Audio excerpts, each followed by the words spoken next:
The old-fashioned. It's classical, traditional and conventional. If it was a person, it'd be sitting down in the country club planning world domination with its Freemason friends. Well, that's according to your cousin who believes the earth is flat. This is a cocktail every whiskey enthusiast should know.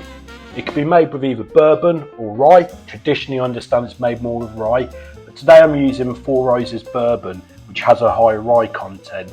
And please just let me know which whiskies you like to use in the old fashioned in the comments below. Start off by adding a Sugarcube, then add 3 dashes of Angostura bitters and manage to get them in the glass, unlike me. Then add a Barspoon of Water and muddle this together into a paste-like consistency. And just to add, I had a bit of an accident last night. I tried to make this drink and I was peeling the garnish and I had a bit of a nightmare with the peeler, and I've managed to slice off half my nail with my hands and it's cut the nail bed, and it was like a scene from fucking Alien.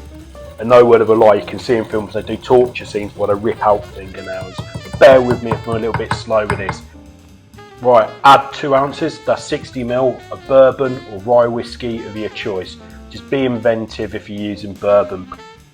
Now this can be made in a mixing glass, but I'm making this in the glass with 1 big ice cube.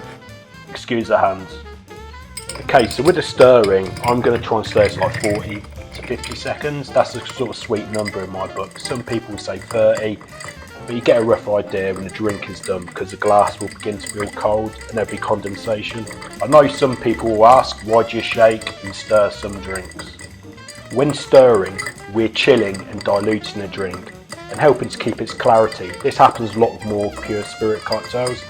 And when you shake, which we do often with drinks which contain juices, it helps aerate the cocktail and change the texture. Now it's time for the dreaded garnish. Be careful and peel a slice off an orange.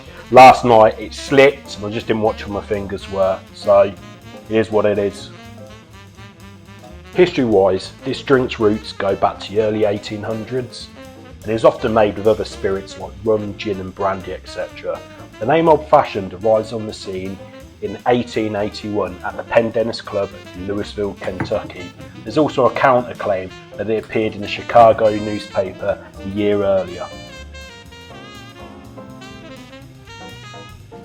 Give the subscribe button a good dry slap, most will enjoy. Have a couple more and pay attention when you use peelers.